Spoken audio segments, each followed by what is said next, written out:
From NewsChannel 4, this is a special presentation. Giving thanks. Hello, everyone, and happy Thanksgiving. I'm Maurice DuBois. And I'm Jane Hanson. It is a crisp fall day in New York City as we kick in the holiday season. A season that will be unlike any other before it. But today, let us celebrate the spirit of this great country and this great city.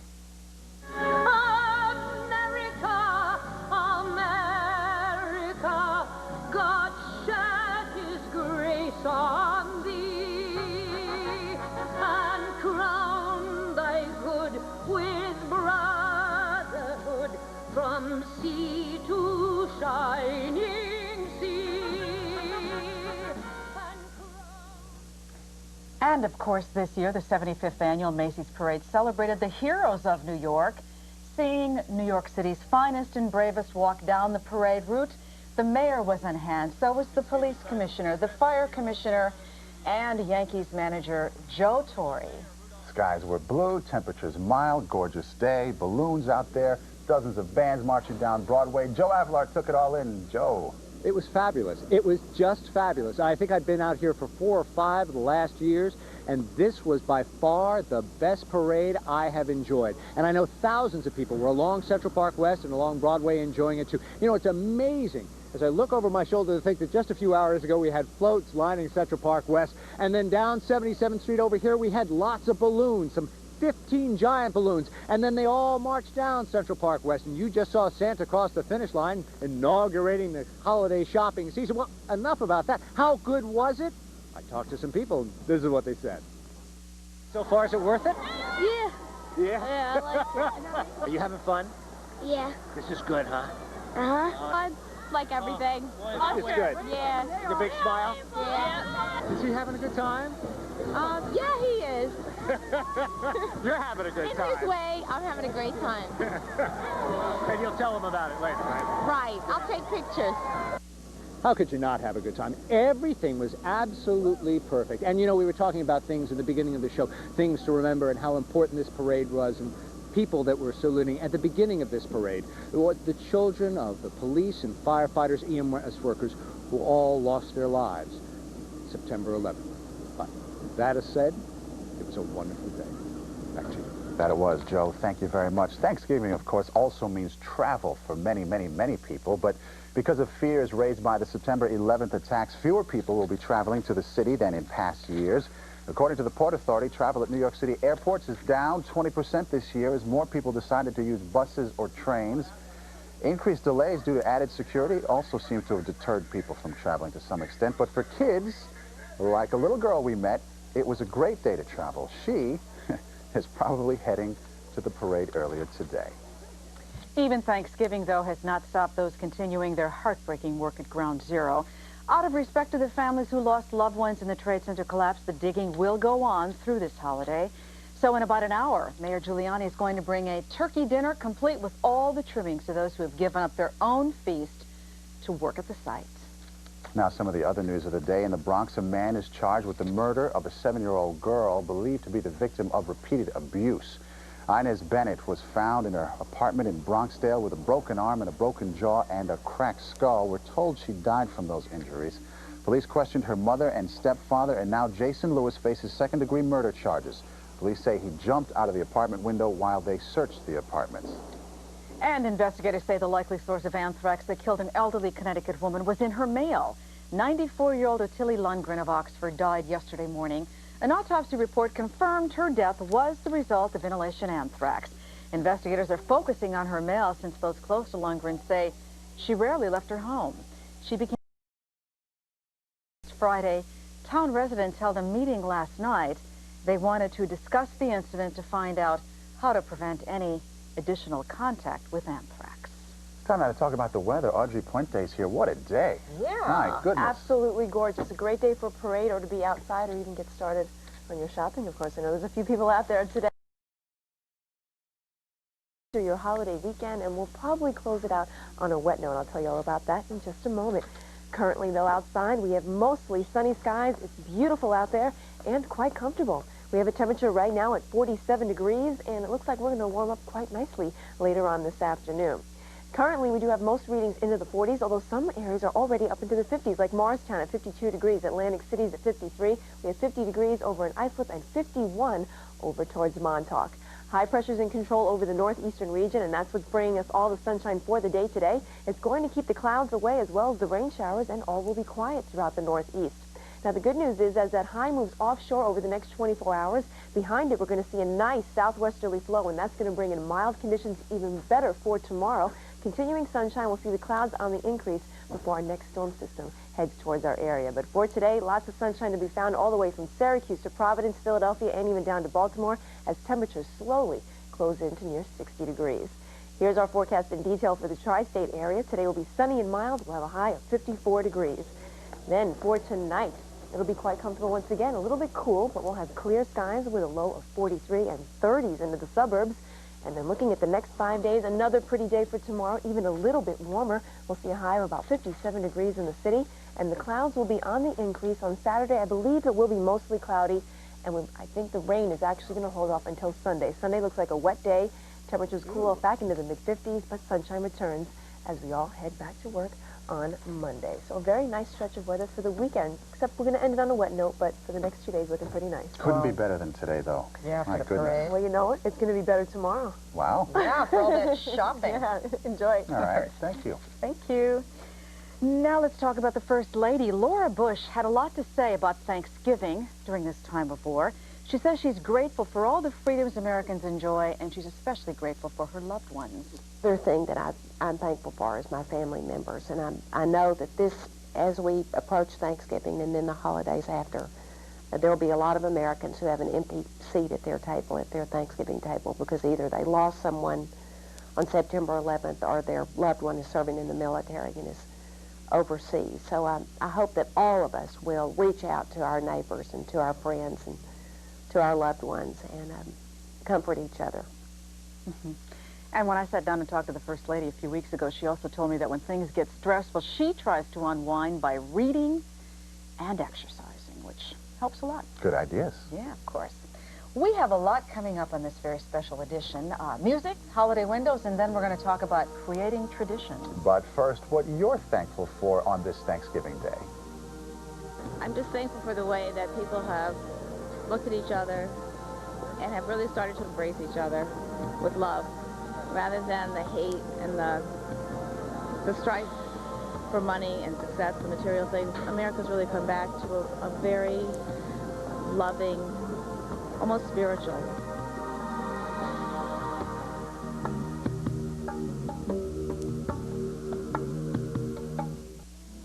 It is a holiday here, but there is no respite from the war in Afghanistan. Fierce fighting is reported around the embattled city of Kunduz, even though there's a report of a deal. The Taliban appears ready to surrender the northern stronghold. Marina Fazal is live in Kabul with the very latest. Marina? There is intense fighting going on, apparently, Jane, in the province of Kunduz. We've spoken moments ago to Northern Alliance officials who say simultaneously negotiations are going on still, but fighting and U.S. bombardments continue there, Jane.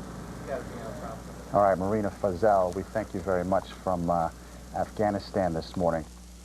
Now on to some of the other news of the day around here. We've all endured a tough and trying time over the past couple of months, and some of us have things to be thankful, perhaps more than others. So this year, perhaps more than ever before, it is the kindness of strangers that can make this Thanksgiving one to remember. Felicia Taylor has our reports.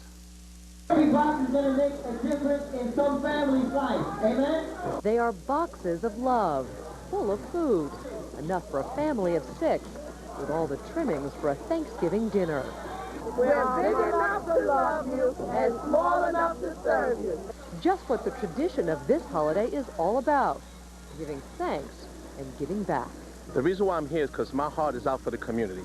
Here's Life Inner City has been doing that for the last 18 years, helping inner city churches to transform their neighborhoods.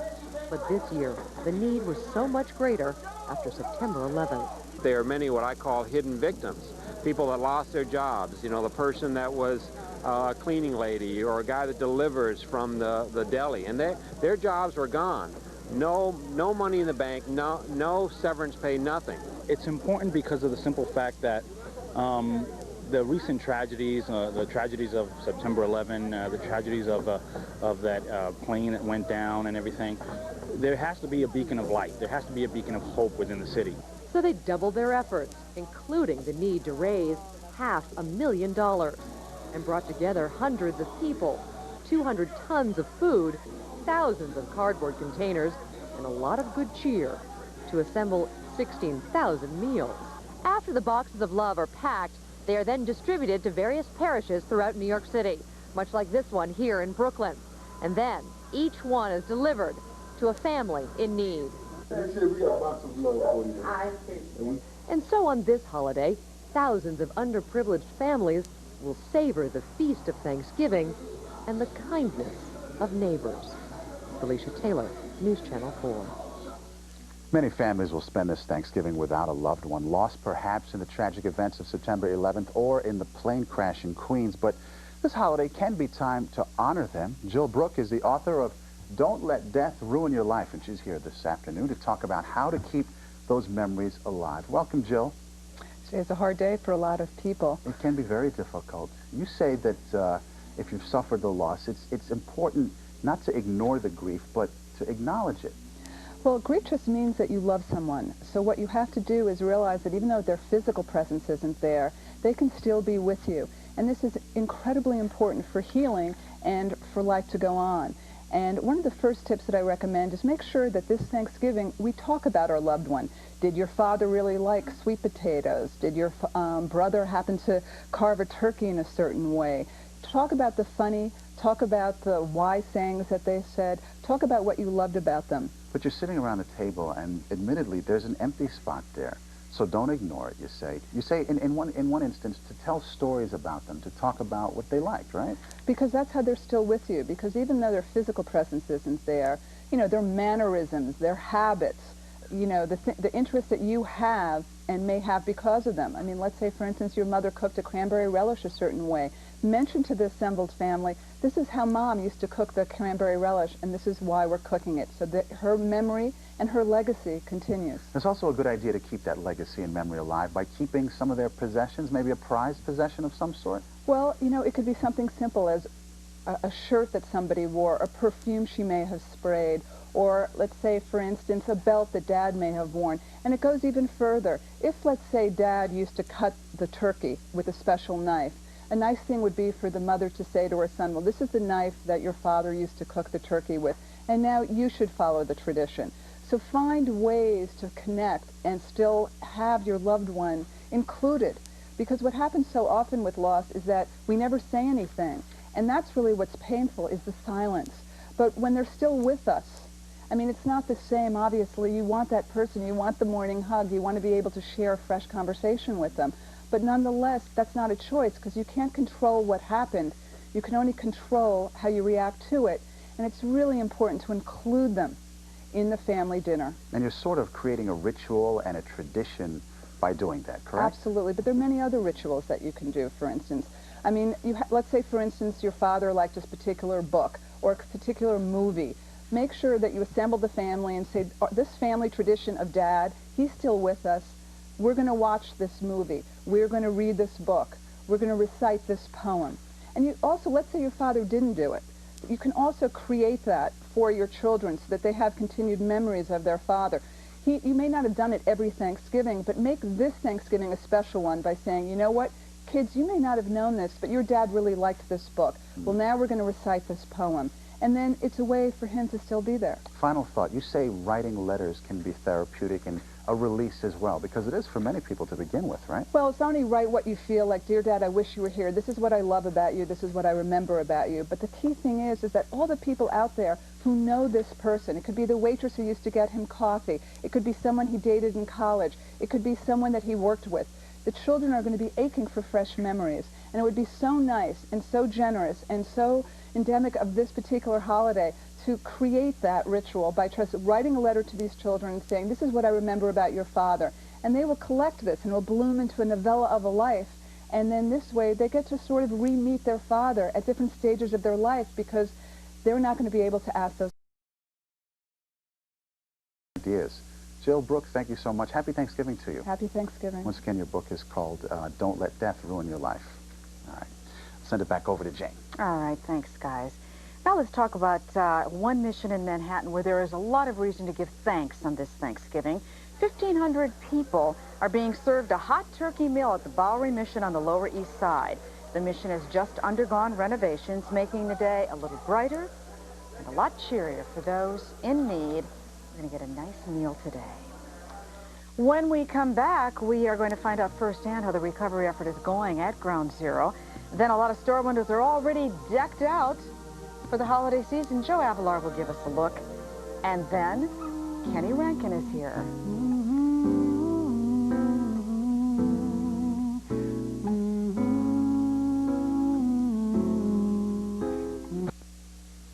Well, every year they're fun to look at and fun to share. We are talking about holiday windows in this here city. Joe Avalar's been checking them out. Joe? I sure have. You know, I was just thinking about it. As a little boy, I think every year my mom used to take me to see the holiday department store windows. It was wonderful.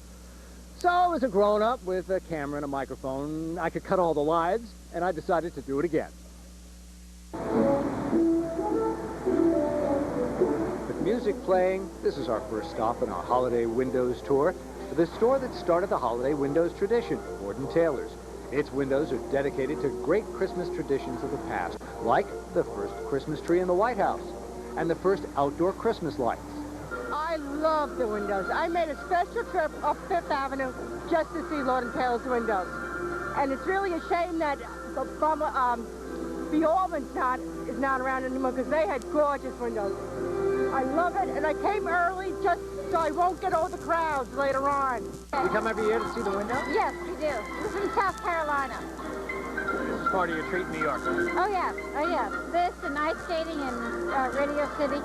Uptown, already with a line inside brass barricades, is Saks Fifth Avenue and its windows. This year, the Saks windows are dedicated to the children's book, The Little Tree. It's about a tree that, even though it's small, dreams of becoming a Christmas tree, and its dreams are realized. When we were first presented with Little Tree, which was actually over a year ago, it takes over a year to plan our holiday windows. We love the juxtaposition of here we have the little tree, and right across the street is that big tree, which everyone is very familiar with. He's referring to the Rockefeller Center tree, of course. Holiday windows are more than just a treat. They create personal traditions. I just was telling them I remember coming here as a little girl, seeing them, and they've changed over the years, you know, but I just love the colors this year. Our tour of windows wouldn't be complete without Macy's windows. Sam Joseph is the window designer here. You know, I always complain, oh, it's so much hard work, but it's like, it's the greatest thing because you can be creative, design what you want, and it happens in the windows. The kids come here, and you do the nose counts every day, all the little nose prints done in the glass. The kids love it, and that's what I do it for. This year's windows are dedicated to the Macy's Thanksgiving Day parades of the past 75 years. The first ones with live animals and all the great balloons and floats that followed, and of course, the NBC coverage of them. It's amazing. It's beautiful. It's not only for children, it's for people of every age. You really don't need to be a kid to enjoy them. I mean, they just bring a smile to your face, and they really set up the holiday spirit. It's just wonderful. I really recommend it. Maurice, Jane, you got to get down and see a few. Yeah, especially when you cut the lines like you did, Joe. Yeah, Well, you know. we have to take you with us. Yeah. That's right. Is it warm enough out there that you shed your It really jacket? is. I've shed the jacket. It is Wow. it's delightful. It's really a delightful day. Can't wait to begin it. Okay, which one was your favorite? I knew you'd ask me that, and I decided that I wouldn't answer that question because I get in hot water with the other two. They're all favorites. Yeah, right. That's right. There you go. Thank you. See you, Joe. Bye-bye. Well, coming up next, we'll get all your news headlines today. We're also going to talk to a man who knows firsthand about the recovery efforts at Ground Zero.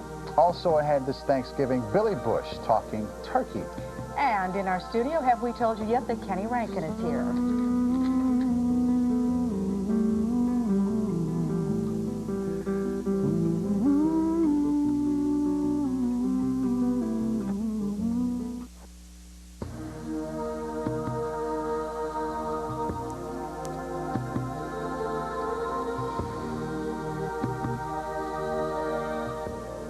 Welcome back on this Thanksgiving Day. It is November 22nd. Here's the latest as to what's going on around here and around the world. The 75th annual Macy's parade is all but history. Security was much tighter than usual as the floats and balloons made their way down Broadway. Also, there may be a break in the war in Afghanistan. The Taliban is reported ready to surrender Kunduz and hand over the mercenary fighters in the city. And rescue efforts are not taking a holiday break at Ground Zero. So Mayor Giuliani will bring a Thanksgiving meal to the workers in about a half an hour. He's already had a little practice with Thanksgiving food preps that came earlier in the day. He joined the staff and volunteers of the group God's Love We Deliver in Manhattan. God's Love We Deliver is our area's oldest and largest provider of meals and nutritional counseling for people living with HIV/AIDS. The organization will deliver nearly 2,000 holiday meals in all 5 boroughs. Mayor looked pretty good down there participating. Of course, the parade ended about a half an hour ago with Santa Claus. That's right. And Joe Avalar was chatting with Santa a little earlier, right, Joe? I was on his lap, actually, telling him what I wanted. What would that be? More importantly, trying to figure out how I'm going to pay for what my kids want. That's the big one. But yes, we talked to Santa Claus, and he and everybody else came down. It was a wonderful parade, as I talked about earlier. As you can see, I've shed my coat at this point. It's so warm out here. It was absolutely delightful. In fact, it was so good. Let's show you some of it again. Look at the giant balloons. You know, there are 15 giant balloons in this year's parade, plus 28 balloons. Some of the new balloons in this year's parade, well, there was Big Bird, there was Jimmy Neutron from Nickelodeon, Curious George, Pikachu, Cheezosaurus Rex. I mean, there were just all kinds of wonderful things, not to mention hundreds of clowns and all the Macy's workers who really make it special and make the whole thing happen. Tony Bennett, as you know, was the premier singer of the parade. Miss Universe was there. Radio City Rockettes danced. It was wonderful. But you know, there's one man who makes it all happen. His name's John Piper. Let's show you him in action. 5, 6. Parade design director John Piper gets Snoopy and his handlers in line on Central Park West. Piper makes it all happen behind the scenes so that it looks good. Are you ready? Are you ready? With whistles, hand signals, and his bullhorn, Piper gets it going. Police, move! It's the setup and timing that makes this parade unique. Make it quick. I got to get another balloon to get in. When do you get your voice back? Sometime around Christmas. You having fun? I'm having the best parade of my life. This is 21 for me, and it is the best 75th annual Thanksgiving parade at Macy's. There's no other place to be in the world today. He's just a big kid at heart. He's just a big kid. And because of him and because of all the other people, it all came off without a hitch. And as I said, I think it was the best parade I've experienced in the 5 years I've been out here with the parade. But you guys saw it. What did you think? Joe, come on. It was great. It was. It was just outstanding. There were some wonderful, poignant moments in it that were just so meaningful when you saw the New York City police and firefighters with the mayor and the police commissioner and the fire commissioner when Betty Buckley was singing. I just... And the kickoff with the Statue of Liberty. It was wonderful. So symbolic. Yep. Thanks so much, Joe. Have a good one. I can't believe he's not wearing his jacket. Shame on him. Well, you know, all that He doesn't have sunshine. to. Yeah, it's really getting nice out there. We're already warming up into the 50s outside, and I think everyone's going to be shedding their coats later on this afternoon. Let's look out there right now. We have lots of sunshine to be found throughout the tri-state area. Currently, we're reporting 47 degrees here, but some areas are already into the 50s. Let's take a look at those tri-state areas. Most of them have readings right around 50, mostly in the low 50s, like 52 in Islip, 46 still, cool in Stamford. Morristown already up to 57 degrees. Newburgh and White Plains both checking in with 50 degrees at this hour. High pressure's in control, and that's what's bringing us all the great weather throughout the Northeast for today. It'll bring us lots of sunshine and keep the clouds away as well as the rain showers. All is quiet all the way from Maine down towards the mid-Atlantic, and that will be the story for the day today. As that high slides offshore later on this afternoon, we're going to start to see a nice flow wind coming from the southwest, and that's going to bring us even milder weather for your Friday. Great news for the weekend. We're expecting it to be mostly dry until the latter part, but in the meantime for today, if you're traveling, we're expecting sunshine up and down the eastern seaboard from 55 degrees in Boston down to a nice warm 81 into Miami. A little more cloud cover in Minneapolis, sunshine in Chicago at 55 degrees. A little bit cool though for Dallas, 70 degrees with a little sunshine, and then looks like 79 in Phoenix. Los Angeles looking pretty nice at 68 degrees, and rain moves into Seattle into the northwest with a high of 50 degrees. Now, the mild weather is going to stay with us through Saturday, it looks like, before our next storm system pushes into the tri-state area sometime on Sunday. Here's our forecast for the tri-state area for today. It'll be sunny and mild. We'll have a high of 54 degrees. Then for tonight, it will be clear and cool, nice and comfortable with a low of 43 in the city and 30s into the suburbs. Then looking at the next 5 days, even warmer for tomorrow. We'll have a high of 57. A little cloud cover will filter in by Saturday. It will still be warm with a high of 60. But then the rain comes in for Sunday. We'll end the weekend on a wet note as temperatures drop back into the 50s as we head back to work on Monday. So looking okay. We need some rain, but who's complaining about this, though, right? No, not at all. Not I. All right. Enjoy it. Thank you, Audrey. When we come back, another hero, one you may not know about. But first, what you're thankful for on this Thanksgiving Day? I'm thankful to be alive, to be here in New York City for my first time, and I'm thankful for my family and my church family. I'm from Cincinnati, Ohio, and I'm just thankful for all my friends and family for being here and being in the Macy State Parade, and just fortunate to have a lot of fun in light of what's happened in the past couple of months. This Thanksgiving, we're all thankful for what we have and things that we may have lost, and we're just thankful we can be together as a family.